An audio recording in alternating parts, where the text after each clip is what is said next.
everybody, welcome back to my channel. In this video I will be telling you about this book, Diary of a Wimpy Kid, Old School. In the last book review video I told you about this book, Diary of a Wimpy Kid, Cabin Fever. Back to this book.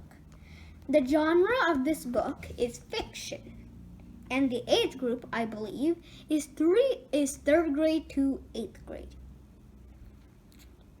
Mostly in this book, Greg has to face going without electronics and going on a very remote camping trip sponsored by his school, where he has to learn how kids survived in the 1800s and how they worked day to night with some fun and some very bad work.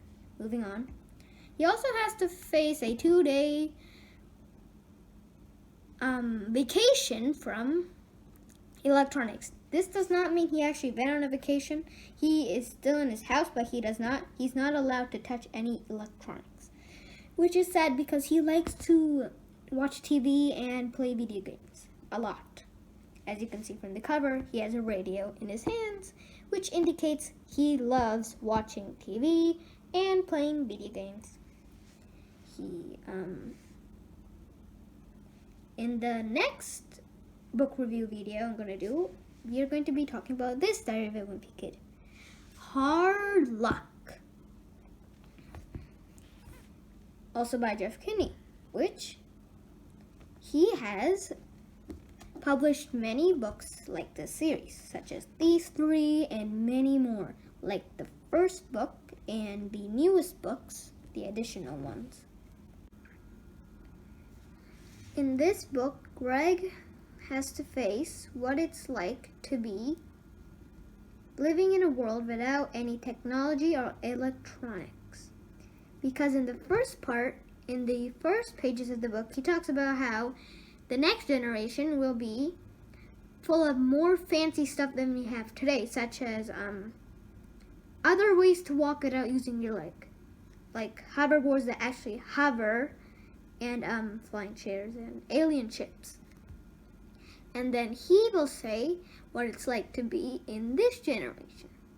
He also in this book, he talks about this weekend that you're not allowed to touch any electronics and have to come help renovate the town park, which to him is news because, again, he's not allowed to have electronics and he has to help. But in the beginning of that weekend, he is not helping at the park. He is simply just setting up a lemonade stand. And then he fails at that and goes on to the town park. After that, near the end, continuing on, at the end of the book, he goes to this farm, like this camp in the forest, deep in the forest, for a school field trip for 1 week.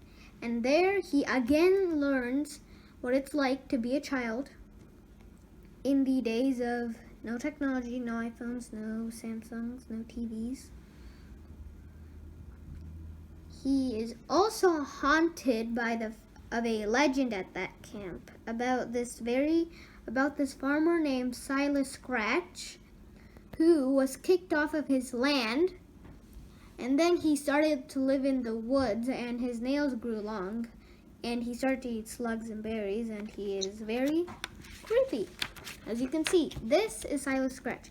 Nails, not even a shirt, teeth, more nails. He also looks weird. Moving on. So this is nearly what happens in all the book. He also didn't want to go to this field trip, but because of an accident at home, using a car, he wants to go so he does not get into trouble. The characters in this book are Greg's dad, Greg's mom, his older brother Roderick, his younger brother Manny, their pet pig, who is dressed in a pair of shorts and now looks like a Mickey Mouse character, and Silas Scratch, who is a legend, if you do not remember this. He was a farmer who was kicked off the land of the future camp actually, and he grew wild and crazy and cuckoo in the forest and grew these long nails and started eating slugs and snails and berries, and is very creepy. And people in the camp have reported seeing him, though he may or may not be a made-up legend. And this is Greg, who's frowning, like him and him and him and him. Who the people in the camp were just his classmates. I don't know what grade, it didn't say what grade, but they were his classmates and his best friend Rowley, who's not featured in this, fortunately. You should buy this book online or like a hardcover. Read it and enjoy it. Thank you for watching this video. Please like and subscribe to my channel. Bye.